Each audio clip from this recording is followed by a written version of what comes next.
So today I want to share with you this story.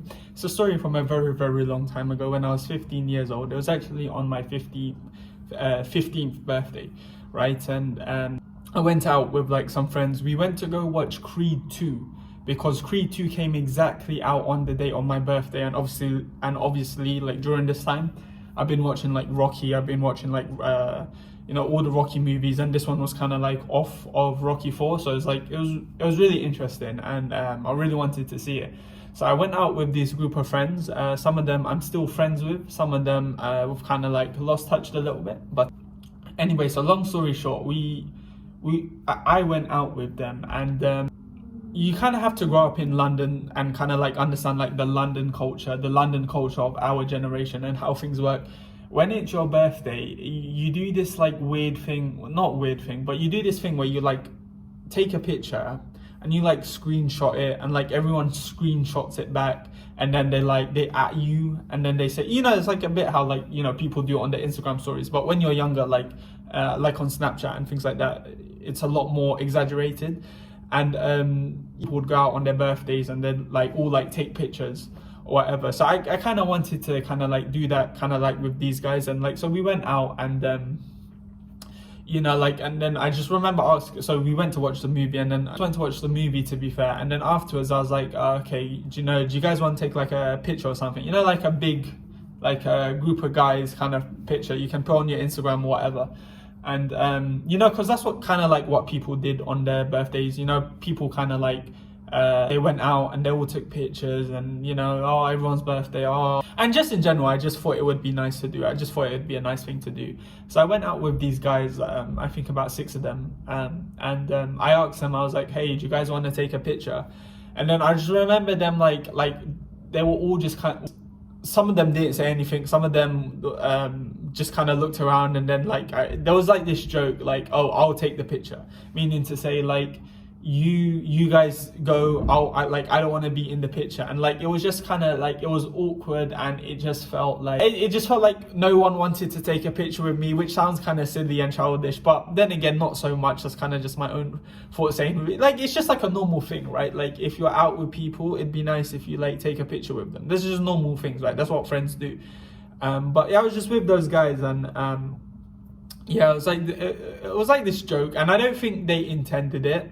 Do you get me? Like I think more of it was like, maybe it was shyness, maybe it was like their own awkwardness, that maybe they didn't like kind of like blend in well with each other because they were all from like different friendship groups, whatever. But just in that moment, I remember feeling so like rejected, so like worthless. So I felt like I thought that maybe they didn't want me to like show everyone else that me and them were friends, if that makes sense. I felt kind of like ashamed, kind of like rejected and dejected, and just kind of like embarrassed, and that really hurt me that one day.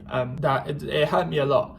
I didn't even tell these guys that like I said, some of them I'm still friends with, some of them I'm not. And the reason why I bring this up, and I'm gonna tell you a bunch of different stories, but just bear with me. So I was up. So these last few months, these last like 6 months in particular, I had been obsessing over something so badly, and it's so weird. Like if I were to tell you what this is, yeah, and you actually knew, like you just like, it's just so weird. Well, at least I think it's weird anyway. And obviously I journal, so like I'd been journaling for like 6 months. I was like, sorry, low battery. I was like, why am I obsessing over this thing? Like I was so obsessing over, like literally guys, like first thing when I wake up, when I go to sleep, I was thinking about like scenarios about it, and I was just obsessing about it. And it was like every hour of every second. And I had like a whole arc these last couple months, right? So I had like a whole arc. So it's not even like the thing I was obsessing over, that was like the only thing I was doing, if that makes sense. I went on holiday, I went through this whole arc thing, as I said, like winter arc, but it was like beforehand, right? And so like it was weird that like I'd be halfway around the world, and I'd still be thinking about it, if that kind of makes sense. So I'd been obsessing over it, and I journaled about it, and I was trying to ask myself, why am I obsessing about it? And no matter how much I journaled, I was still obsessing over about it. I was still, it was still bothering me, and I didn't understand why. It got to a point where I started journaling, but I was like, what's the point in me even wasting my ink and my paper journaling about this? I've been journaling about the same thing. If you read my journal, I'll be talking about the same thing for the last 6 months. Like, it's so, okay, maybe not 6 months, like 4 months. Like, it was so weird, and I just didn't understand. And this thing that I'd been obsessing over, I had a something happened. I can't share the details because it will be weird, right? But something happened and I felt upset. And I felt this was like you know when they say, like, if you have a string, if you pull at it, the whole thing's gonna come undone. And I feel like this was an angle which I already knew. As soon as it happened, I already knew this is gonna lead to somewhere. So I was like, something happened, I felt upset, I felt a little bit depressed, and I was like, okay, why? So I got journaling and I got thinking, and I was like, why do I feel like this? You know, and should I just say it up front? Bear with. So that incident, it got me reflecting, and it got me to look at my past and just like look at all the things that have happened to me, and that scenario, the one that I just mentioned about my birthday like 15 years ago, that came up, and I was surprised that it came up because it was weird, because I had kind of like forgotten about that. I had kind of like purposely forgotten about it, and I never think about that ever. And I thought I was okay with it, because, you know, like, obviously I had that bad scenario on my 15th birthday, and, you know, I felt the way I did. So like on my 16th birthday, so I'm not really big on birthdays, right? So like, I don't really like post anything on my story. I don't really go out, even with my family. Like, I just like, my mom's always asking me like, oh, what do you want to do on your birthday? And I'm like, do we really have to do it? Do you get me? So it's always been like that. Like 18th birthday, I was like, oh, do we have to make a big thing out of it? Can it just be like a normal, like, do you get me? I don't care. And then, so like on my 16th birthday, I'd kind of like, I didn't really do any of that, because I didn't want to feel those same things that, it's a classic case of something happens to you, so you build yourself up to protect yourself from doing that. So it was that kind of classic case. And it was strange that it was strange that after all this time, this memory comes up when I'm journaling, right? Does that kind of make sense? It's strange that so I'm going to try and tie in a lot of things together, because this was literally like a big jigsaw puzzle with so many loose ends from so many different parts of life that kind of like all intertwine, and like, you know, you kind of get that eureka moment when you kind of solve it. So you just have to bear with me. And there was also this other particular scenario. There was this person, and it's not just one person. I've noticed myself have the same reaction to other people, but there was this person last year at uni, and he was so clingy to me. Do you get me? Like, he was so sorry, that's a mean, what, just bear with me. Like, I had known him a little bit, right? And he got very like clingy and very attached to me, and I found it so frustrating. Like, I remember one time, like, I was applying for a job, and hello, I'm still here. Oh my god. Okay. Anyway, I was applying for this job, right? And he was just messaging me about it on Instagram, and he was saying something like, I was overreacted. I was like kind of concerned about not getting the job, and he was like, oh, I'm there for you if you need me. And that just frustrated me so much. And we went one day to coffee. We went to get coffee one time, and he was like he was talking to me as if like I was his best friend. Like, we had such he was talking to me like we had such this like intimate connection. Yeah, and like, you know, obviously I know so many people around campus, and, you know, I like talking to people, but the way he was talking to me, as it was if as if he had exclusive rights to me, and he knew me so well, and you know, he was my friend that I confide into, and it just frustrated me so much, and it just irritated me so much. And there's been other characters like that, and I never kind of understood, why do I suddenly get so angry and aggressive around like those type of people, when like I'm a nice person. I love seeing people. I love when people come up to me. But when people, do you get what I'm trying to say? Like, we went out And then like I felt this is how I felt that, why does he think just because I went out with him one time, why does he think he's so special that he has the right to kind of like say like, oh, let's go do it again? Do you get me? And then he gets annoyed when like sometimes like he messages me and like I don't respond, and like he comes up to me and he's like, oh, ha, you, like the guy comes up to me and he's like, oh, so like he'll send me a text like, hi, how are you, on like some random day, and then he'll like come up to me and he'll be like, oh, how comes you didn't respond to my text? Like, you know, because I'm busy and like I don't know you like that, and you know, just like a lot of other factors. And obviously this sounds quite harsh, this sounds quite horrible, and I didn't understand why I was like that. So there was that as well. And basically, I'm just gonna say it straight. So it's gonna sound so crazy to say this out loud, right? But basically, I think just growing up as a child, I was very like conditionally loved. I know that sounds like crazy, like I kind of cringe a little bit when you hear this, and like you see all those kind of posts on Instagram. But just honestly, just like going back into my past, just like if I were to make a mistake that is befitting of a child, a mistake that is, you know, normal for a child, I'd be so crucified for it. And not just crucified for it, but just like the mood in the house, for example, would change because of my actions, and it would be blamed upon me, and you know, because your fault, you know, all these bad things are happening. And you know, and I think that's why, you know, that's how I felt, right? So that was always there. I don't know if the thing when I was 15 years old and I went out with my friends and you know, I felt the way I felt, I don't know if that kind of came before or that came afterwards. I think they kind of helped each other. You know, it wasn't like one caused the other and the other caused the other.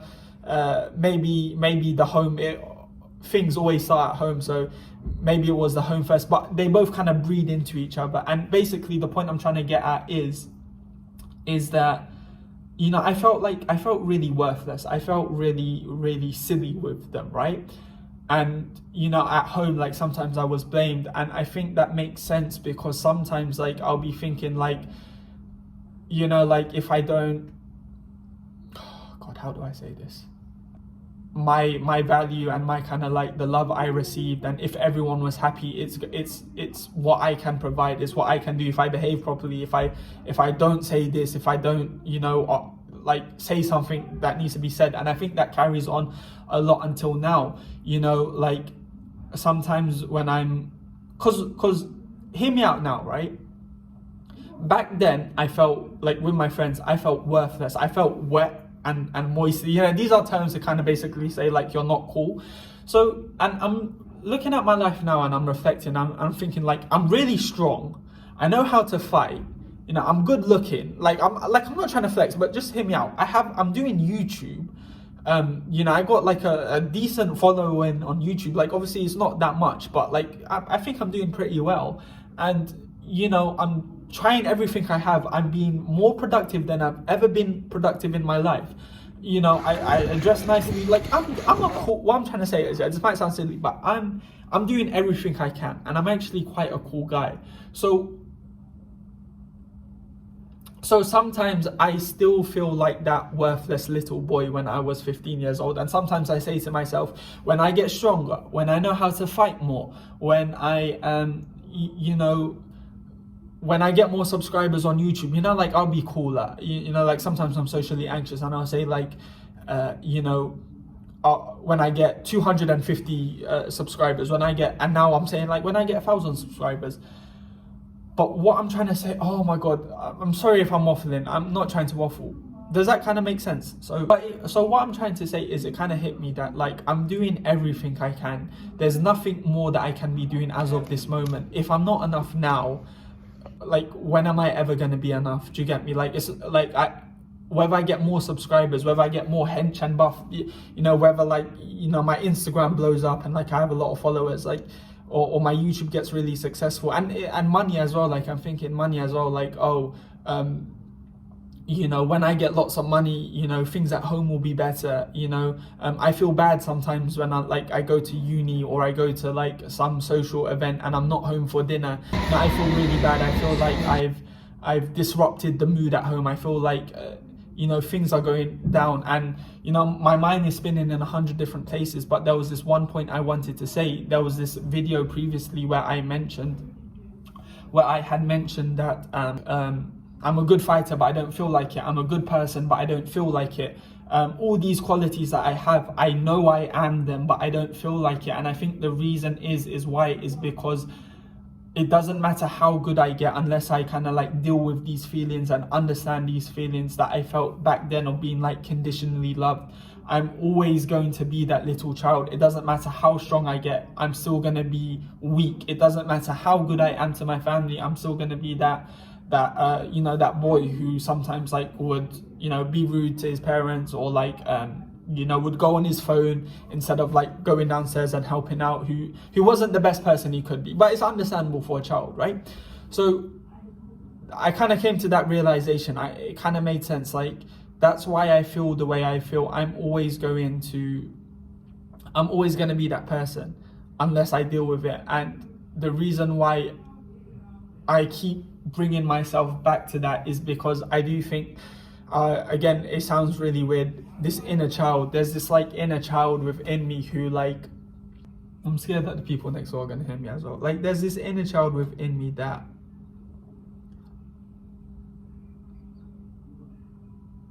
okay, let me rephrase it. So going back to the guy that's like very clingy to me, right? So I was reading this book, and knowledge kind of helps with this as well, and understanding.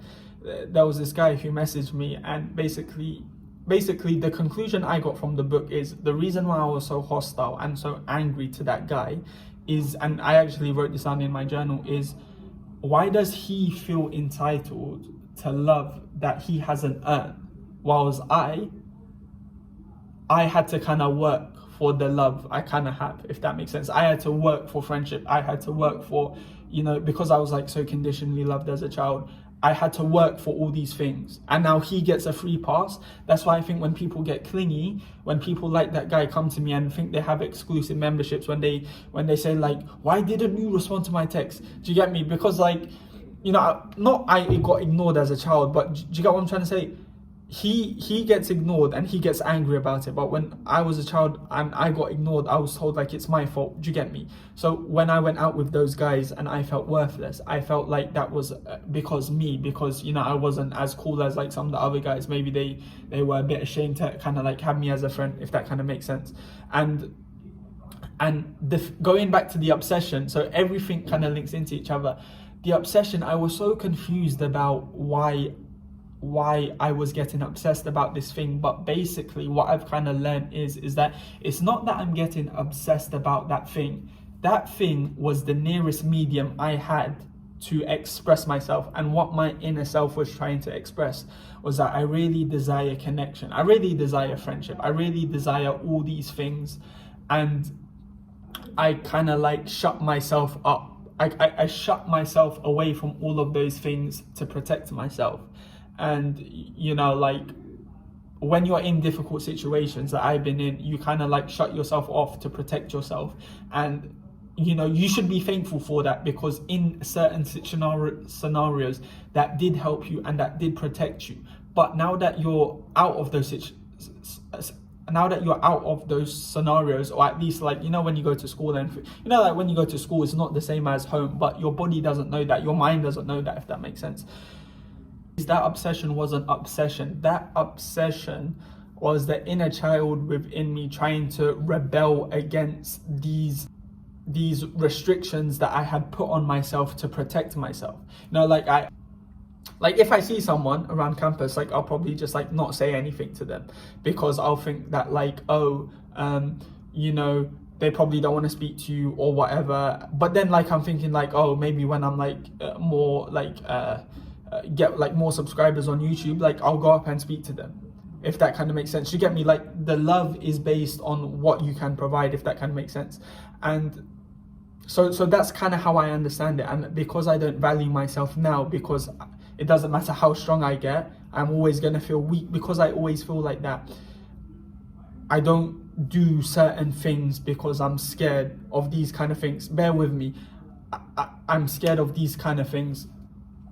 But there's an inner child within me that doesn't like that kind of like you're basically beating yourself up. The way you're being harsh to other people, the way when people get clingy to you, you're being harsh to them. You're treating yourself like that. That's why if why are they entitled to love that you're not? Because you treat yourself like that. So it's like, so do you get me? You treat yourself like that, but as a response to that, to battle that, your inner child will make you obsessed with things. Do you get me? That's why I was obsessed with this one thing, and I never understood why I was obsessed, because I don't really want, it wasn't like I really liked or wanted to obsess about this, but I was just very obsessed. It wouldn't leave me alone, and I kind of understood that was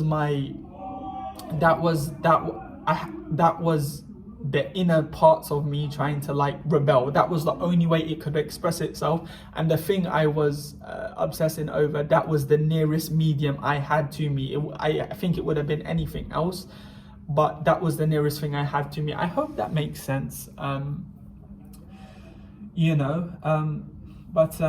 But yeah, I've understood a few things since then. So does that kind of make sense? So the point I kind of wanted to make was that it doesn't matter how good at social skills I get, I'm always going to feel like no one, wants to be my friend. It doesn't matter how strong I get, I'm always going to feel weak. It doesn't matter how many good things I do, I'm always going to feel like a bad person. Because I'm still, in some ways, I'm still that person I was when I'm 15. So much has happened since I'm 15. I'm a completely different person.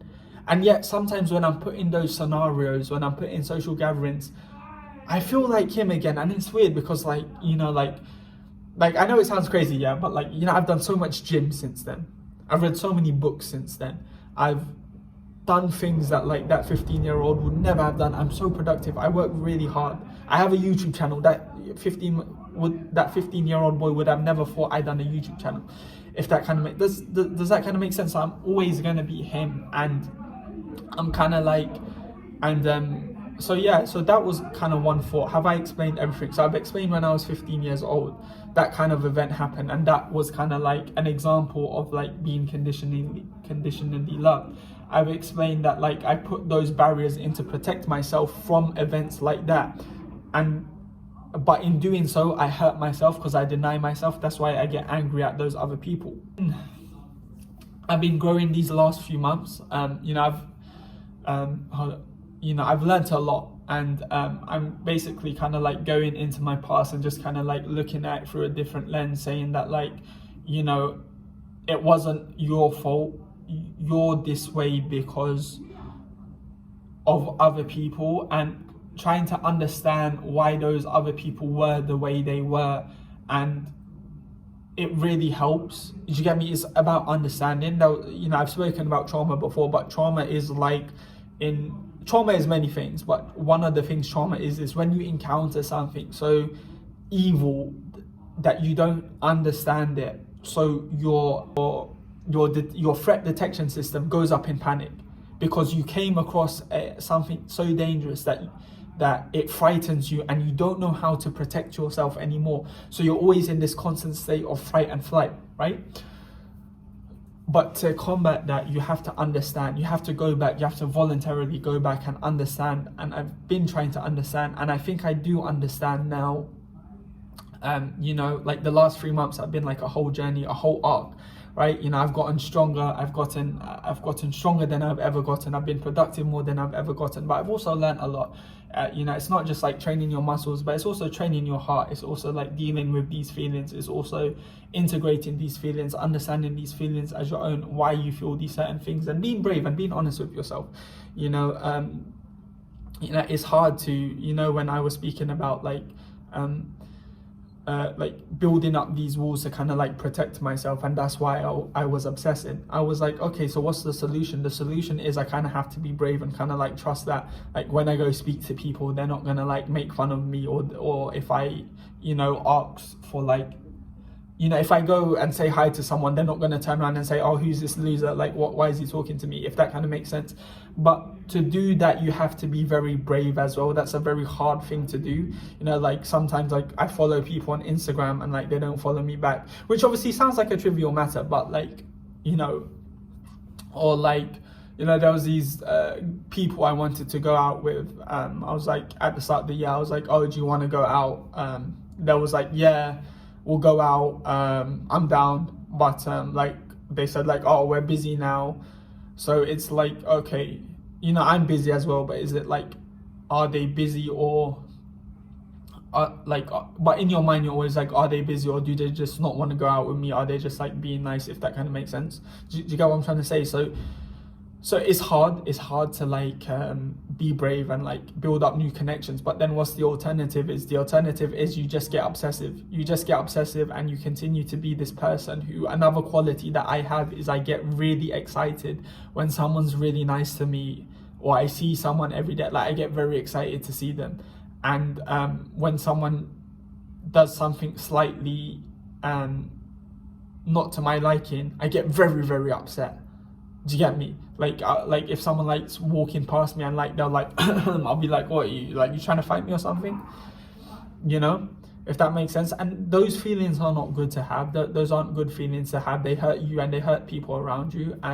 But also those feelings kind of showed me why some certain people were the way they were, and I was scared of becoming like other people. But I'm grateful to those feelings because it kind of showed me, instead of worrying about becoming them, you can understand why. You can use those parts of yourself that strike similar tunes with other people, and you can use it to understand them. And when you can understand them, you can transcend them, if that kind of makes sense. There's this other quote, we can't forgive what we don't understand, but when we understand, how can we but forgive? And that's what I've kind of been doing these last few months. And I'm glad as well, because it also means, you know, like I always wanted to be a good person. You know, like when I was a child, there's this quote, it's not exact, but it's basically, forgive those who have wronged you, show excellence to those who have showed you negligence. It's not the quote exactly. Those who have cut you off, build relationships with them. And it's just a quote of like, you know, where kindness is least deserved, kindness is most needed. And these last few months, I had been becoming like more of an angrier person, more of an aggressive person, more of a, like, you know, as I said with those people, you know, I was becoming someone like very aggressive, like not aggressive, but like very like not soft and gentle. You know, that's who I am. I'm a soft, gentle person. But, you know, like these last few months, I've been, it's like, you know, to hell with them, you know. I was just so angry but because I understand now, I'm grateful for that, because it means that when you understand, you can see that people aren't evil. You can see why they do things, and you can just understand them better, and you can forgive them. And when you can understand, you can forgive, and you can also act in a way that is better than them. You can also, you know, you can't, it's not about someone doing you wrong and you just say, oh, be nice to them. You know, it's like a weak person saying, and, you know, I'm sorry if this gets too like political and stuff, but it's like a weak person saying they're a nice person. Like, you know, you have to be strong to be nice. Do you get me? You have to be able to fight, and then not fight to say that you didn't punch him. Do you get me? If the other guy is big and you're not big, and he punches you, you say like, oh, I'm a nice guy because I didn't punch him back. No, you're a nice guy if you're bigger than him and you can hurt him, but you don't do it, if that kind of makes sense. And so yeah, I've just been kind of like understanding, working through all of that, and yeah, I've come back a new person. You know, I've had like an arc, and I've come back a new person, and the obsession thing left me as soon as I understood that I'm not obsessing over this. I'm not weird. I just really desire connection. I just really desire friendship, as all people do, and I don't have to be like, you know, because I desire these things, but I protect myself against them, because my skeptical mind is telling me that if you do certain things, if you go and say hello to people, they're gonna reject you, they're gonna make fun of you, they're gonna say all these nasty things about you, because, do you get me? That's kind of how I understand the world. But you just desire all these things. So as soon as I kind of said, okay, yes, I do want all of these things. I do want to be friends with people. I do want to say hello to people. And like, do you get me? I understood that obsession left me. I think that obsession was just myself trying to tell me, like, you do want to be included, you do want to be part of the community. You know, like I have a structure around uni. Like, I go gym and I work really hard, and I go to the library and I study, and I go gym and I train really hard, and I film these videos. But you know, like, I do all of that, and like, I'm by myself most of my time, and I like it because it gives me structure, it allows me to focus, it keeps me excited, it gives me goals, and it makes me less anxious and more hopeful. But it's okay to also say that like, you want to be part of communities, you want to be part of people, you want to be friends with people, you know, and it's not good to always be by yourself.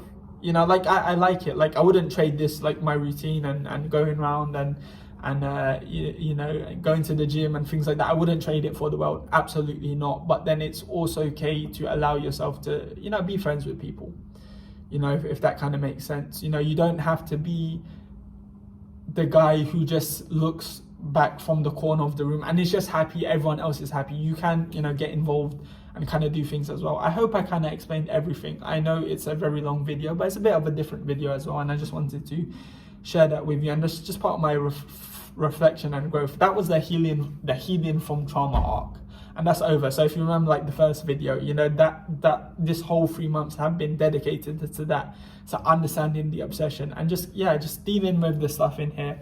And you know, like, when girls like, they get new haircut and stuff, and they say, oh, you know, new hair. So not a new haircut, sorry, that was bad. Like, they get like a new, haircut, and like short hair, long hair, curly hair, whatever, and they say, like, this is like the new me. Well, this is kind of like the new me now, and I kind of thought it was nice because I actually wore this jacket today. It wasn't even intentional, but this is kind of like the new me that's kind of like healed from trauma, because I understand it. Obviously, you know, I still have the habits that I built up during this period. I'm gonna still have them. Do you get me? But every time I can do that, I can just remind myself now that, like, so like the obsession, if I get the obsession, instead of going to myself like, oh, why are you obsessed? Why are you being weird? Like, what's wrong with you? Instead of doing that, I can just kind of say, like, okay, you aren't weird. This isn't an obsession. You just really desire, like, friendship and connections and, you know, these normal things. And I just have to remind myself that you have to be brave. You have to, you know, not worry about all these things, and you know, you have to trust and you have to have faith that, like, that people aren't going to be, like, horrible to you. Do you know, if that can make sense? Anyway, there's a long video, lots of thoughts, lots of different ideas, but I think I've done a pretty good job at explaining it. Maybe in the middle I got a bit lost, but yeah, thank you so much for watching. This is our 100th video, so I appreciate you guys.